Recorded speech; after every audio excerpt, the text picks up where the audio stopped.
Selamat pagi, Bapak Ibu Saudara, murid-murid kelas remaja, dewasa dan senior. Kita berjumpa lagi dalam sekolah minggu pada pagi hari ini, dan kita akan bersama-sama berdoa untuk memulai pelajaran kita pada pagi hari ini.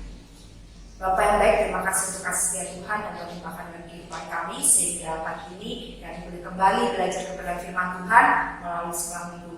Tuhan akan persiapkan kami, hati dan pikiran kami untuk boleh menerima kebenaran firman Tuhan. Di pengertian supaya kami boleh mengerti dan memahami setiap firman yang kami dengarkan dan kami pelajari, supaya kami lebih lagi bertumbuh di dalam Kristus, menjadi dewasa di dalam kebenaran Allah. Kami serahkan kehidupan kami masing-masing, apapun keberadaan kami, kami percaya Tuhan memberkati.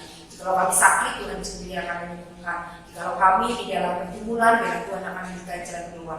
Jika kami sedang lemah iman, biar Tuhan akan menguatkan kami, sehingga kami terus bersemangat untuk terus belajar kebenaran firman Tuhan melalui sekolah minggu. Terima kasih Bapak, kami serahkan pembelajaran kami dari awal sampai akhirnya dengan satu nama, Tuhan Yesus Kristus yang jadi Tuhan dan Selamat kami. Amin. Hari ini kita sudah masuk dalam pelajaran kelima, yaitu tentang bersikap tegas terhadap dosa. Diambil dari 1 Korintus pasal yang kelima ayat 1 sampai 13. 1 Korintus pasal kelima ayat 1 sampai 13. Dosa dalam jemaat. Memang orang mendengar bahwa ada percabulan di antara kamu, dan percabulan yang begitu rupa seperti yang tidak terdapat sekalipun di antara bangsa-bangsa yang tidak mengenal Allah, yaitu bahwa ada orang yang hidup dengan istri ayahnya. Sekalipun demikian kamu sombong. Tidakkah lebih patut kamu berduka cita dan menjauhkan orang yang melakukan hal itu dari tengah-tengah kamu? Sebab aku sekalipun secara badani tidak hadir, tetapi secara rohani hadir. Aku sama seperti aku hadir, telah menjatuhkan hukuman atas dia yang telah melakukan hal yang semacam itu. Bila mana kita berkumpul dalam roh, kamu bersama-sama dengan aku, dengan kuasa Yesus Tuhan kita. Orang itu harus kita serahkan dalam nama Tuhan Yesus kepada iblis, sehingga binasa tubuhnya agar rohnya diselamatkan pada hari Tuhan. Kemegahanmu tidak baik. Tidak tahukah kamu bahwa sedikit lagi menghampiri seluruh adonan? Buanglah hati yang lama itu supaya kamu menjadi adonan yang baru. Sebab kamu memang tidak berlagi. Sebab anak domba Paskah kita juga telah disembelih, yaitu Kristus. Karena itu marilah kita berpesta, bukan dengan ragi yang lama, bukan pula dengan ragi keburukan dan kejahatan, tetapi dengan roti yang tidak beragi, yaitu kemurnian dan kebenaran. Dalam suratku telah menuliskan kepadamu supaya kamu jangan bergaul dengan orang-orang cabul, yang aku maksudkan bukanlah dengan semua orang cabul pada umumnya dari dunia ini, atau dengan semua orang kikir dan penipu, atau dengan semua penyembah berhala. Karena jika demikian kamu harus meninggalkan dunia ini. Tetapi yang kutuliskan kepada kamu ialah supaya kamu jangan bergaul dengan orang yang sekalipun menyebut dirinya saudara adalah orang cabul, kikir, penyembah berhala, pemfitnah, pemabuk atau penipu. Dengan orang yang demikian janganlah kamu sekali-kali makan bersama-sama. Sebab dengan wewenang apakah aku menghakimi mereka yang berada di luar jemaat? Bukankah kamu hanya menghakimi mereka yang berada di dalam jemaat? Mereka yang berada di luar jemaat akan dihakimi Allah. Usirlah orang yang melakukan kejahatan dari tengah-tengah kamu. Surat 1 dan 2 Korintus ditulis oleh Rasul Paulus kepada jemaat di Korintus. Oleh karena beberapa hal yang terjadi di tengah-tengah gereja Korintus. Yang pertama adalah oleh karena adanya perselisihan antara jemaat di dalam gereja Korintus. Dan yang kedua mengenai dosa incest. Dosa incest adalah di mana seseorang hidup bersama dengan ibunya, entah itu ibu kandung atau ibu tiri. Oleh karena mungkin ayahnya sudah meninggal dan dia akhirnya mengambil ibu dan hidup bersamanya. Dalam artian menunjukkan kepada hubungan suami istri atau persetubuhan antara si anak dan ibunya. Dosa ini sangat dikecam oleh agama-agama lain dan juga oleh negara yang pada saat itu bangsa Romawi merupakan pemerintahan yang sedang berkuasa pada saat itu, sangat menentang tentang hubungan incest ini. Tetapi sayangnya gereja Korintus membiarkan semuanya itu. Apa karena mereka tidak tahu? Tidak, mereka tahu, tetapi seakan-akan menutup mata untuk semuanya itu. Oleh karena orang-orang yang melakukan hal itu, melakukan dosa incest itu adalah orang-orang yang berpengaruh, sehingga sehingga mereka tidak memandang dosa orang itu, tetapi memandang mungkin jasa atau apa yang sudah diberikan bagi gereja Korintus. Sehingga pada ayat yang kedua itu Rasul Paulus mengatakan bahwa sekalipun demikian kamu sombong. Ada kesombongan dari gereja Korintus karena mereka bermegah untuk semua hal yang sudah mereka lakukan. Mereka bermegah untuk orang-orang yang berpengaruh ini, orang-orang yang sudah memberikan banyak hal buat gereja Korintus. Tetapi padahal orang-orang ini sudah berbuat dosa, melawan kehendak Allah. Dan mereka bukan orang-orang yang tidak tahu bahwa itu merupakan dosa, tetapi mereka tahu akan kebenaran firman Tuhan, tetapi mereka tetap melakukan itu. Dan gereja Korintus tidak menindak tegas orang-orang seperti ini. Bahkan mereka berbangga diri, memegahkan dan menyombongkan keberadaan orang-orang tersebut. Nah, hal ini yang seharusnya tidak terjadi di gereja-gereja Tuhan, di jemaat-jemaat Tuhan. Ketika sebuah dosa sudah diketahui, maka seharusnya diambil tindakan untuk mendisiplinkan orang-orang tersebut. Tidak peduli dia sudah mungkin berjasa untuk pekerjaan Tuhan di gereja itu, atau dia sudah memberikan banyak persembahan, banyak perpuluhan untuk gereja tersebut, atau dia sudah menjadi pelayan Tuhan sekian lama di gereja itu, ikut andil dalam mengembangkan pekerjaan Tuhan di gereja itu. Tapi ketika dia melakukan dosa pencabulan itu, maka gereja hendaknya mendisiplinkan orang tersebut. Dalam mendisiplinkan seseorang atas setiap dosa-dosanya, ada beberapa hal tahapan yang harus dilakukan. Kalau kita lihat seperti yang diajarkan Tuhan Yesus di dalam Matius pasal 18 ayat 15 sampai 20, di situ ada beberapa tahapan yang diajarkan oleh Tuhan Yesus untuk mendisiplinkan anggota jemaat. Kita akan buka bersama-sama di dalam Matius pasal yang ke-18 ayat 15 sampai yang ke-20. Apabila saudaramu berbuat dosa, tegurlah dia di bawah 4 mata. Jika ia mendengarkan nasihatmu, engkau telah mendapatnya kembali. Jika ia tidak mendengarkan engkau, bawalah seorang atau 2 orang lagi, supaya atas keterangan 2 atau 3 orang saksi, perkara itu tidak disaksikan. Jika ia tidak mau mendengarkan mereka, sampaikanlah soalnya kepada jemaat. Dan jika ia tidak mau juga mendengarkan jemaat, pandanglah dia sebagai seorang yang tidak mengenal Allah atau seorang pembunuh cukai. Aku berkata kepadamu, sesungguhnya apa yang kamu ikat di dunia ini akan terikat di surga, dan apa yang kamu lepaskan di dunia ini akan terlepas di surga. Ayat 19. Dan lagi, aku berkata kepadamu, jika 2 orang daripadamu di dunia ini sepakat meminta apapun, juga permintaan mereka itu akan dikabulkan oleh Bapakku yang di surga. Sebab di mana 2 atau 3 orang berkumpul dalam namaku, di situ aku ada di tengah-tengah mereka. Jadi Tuhan Yesus mengajarkan bahwa ketika ada seorang saudara kita, anggota jemaat, berbuat dosa, maka yang harus kita lakukan adalah yang pertama menegur dia secara 4 mata. Ketika orang itu mendengar teguran kita, mendengar nasihat kita, maka dia dikatakan kita dapatkan kembali. Tetapi ketika dia tidak bergeming dari dosa-dosanya, maka yang harus kita lakukan adalah membawa saksi untuk setiap dosa-dosa, untuk menunjukkan bahwa ini loh kamu salah, ini loh kamu sudah berdosa. Ada saksi-saksi yang menguatkan itu, sehingga dia bisa menyadari bahwa oh ya, saya berdosa, saya harus bertobat, saya harus mengakui dosa saya, dan saya meninggalkan dosa-dosa saya. Tetapi ketika dia tetap saja tidak bergeming terhadap dosa-dosanya, maka Tuhan Yesus katakan bahwa jemaat itu atau saudara kita itu kita bawa pada jemaat untuk dihakimi, ya, dalam artian untuk diingatkan setiap dosa-dosanya supaya dia berubah dan dia meninggalkan dosa-dosanya. Tetapi ketika dia tidak berubah juga, maka kata Tuhan Yesus bahwa kita harus menyerahkan dia kepada iblis karena dia sudah tidak bisa untuk kita bawa kembali ke dalam jalan yang benar. Demikian pula yang dinasihatkan oleh Rasul Paulus kepada jemaat di Korintus. Di situ pada ayat yang keempat dikatakan, bila mana kita berkumpul dalam roh, kamu bersama-sama dengan aku dengan kuasa Yesus Tuhan kita.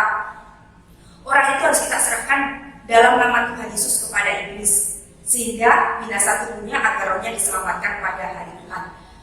Rasul Paulus menyatakan bahwa orang yang berbuat dosa percabulan di tengah-tengah jemaat Korintus harus diserahkan kepada iblis, ya. Tidak semata-mata atau semena-mena langsung diserahkan, pasti sudah melalui tahap-tahapan yang diajarkan oleh Yesus kepada kita. Diingatkan dua mata, diingatkan mau saksi, baru Rasul Paulus menyarankan jemaat untuk berkumpul bersama-sama, berdoa bersama-sama. Apa yang harus dilakukan terhadap orang ini yang sudah diingatkan berulang kali dengan penuh kasih, tetapi dia tetap melakukan dosa itu dan bahkan merasa bahwa apa yang dilakukan merupakan suatu hal yang tidak salah atau merasa bahwa tidak masalah saya melakukan ini. Maka jemaat harus menyerahkan orang ini untuk dikeluarkan dari jemaat. Karena apa? Karena sudah diingatkan. Karena apa? Karena sudah diberitahu, ya. Ada tahapan-tahapan yang sudah dilakukan. Dan memang Rasul Paulus sangat keras sekali berkata atau mengingatkan jemaat di Korintus karena hal ini sudah terjadi sekian lama di jemaat Korintus. Dan jemaat Korintus akan menutup mata dengan dosa-dosa orang-orang yang melakukan dosa percabulan ini atau dosa incest ini.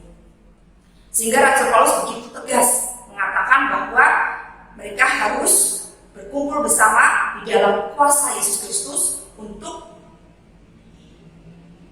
menyerahkan orang ini kepada iblis. Dalam artian ya sudah kamu tidak bisa diingatkan. Itu tanggung jawab kamu dengan Tuhan.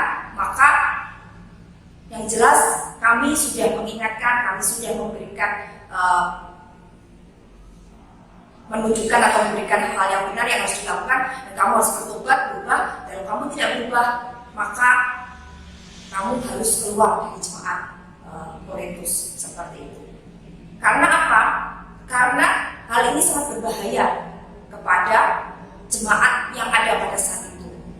Kalau kita lihat di dalam 1 Korintus pasal 15 ayat yang ke-33 dikatakan,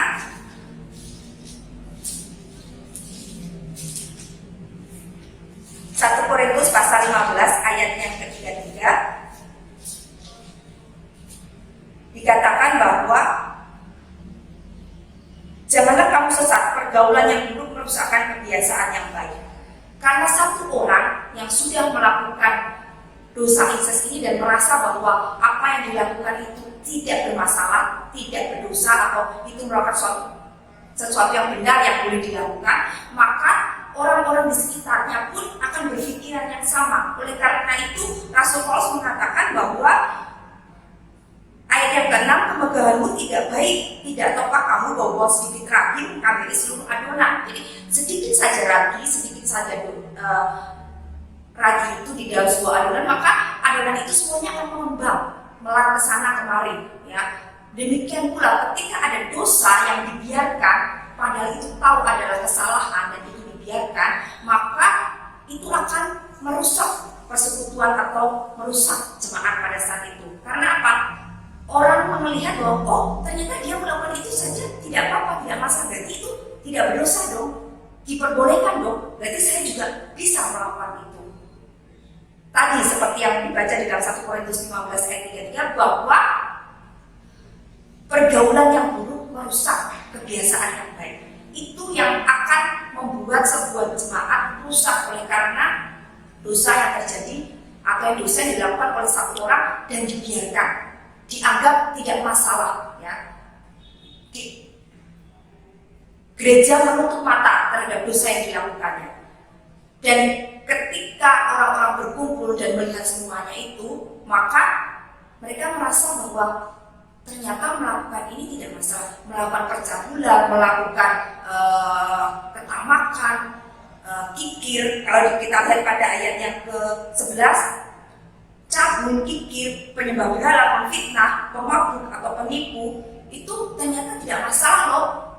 Ketika kita datang ke gereja, kita melakukan itu semuanya, itu tidak masalah. Maka orang-orang pun akan melakukan hal yang sama, karena merasa bahwa itu suatu hal yang biasa, ya. Itu suatu hal yang bisa dimaklumi, seperti itu. Oleh karena itu, ketika seseorang melakukan dosa-dosa ini dan dia tahu bahwa itu sebenarnya dosa dan tetap melakukannya, dan bahkan ketika diingatkan oleh kita, oleh jemaat, dia tetap melakukan itu, maka kita perlu menjauhkan orang-orang tersebut terhadap persekutuan kita, terhadap gereja kita. Karena apa?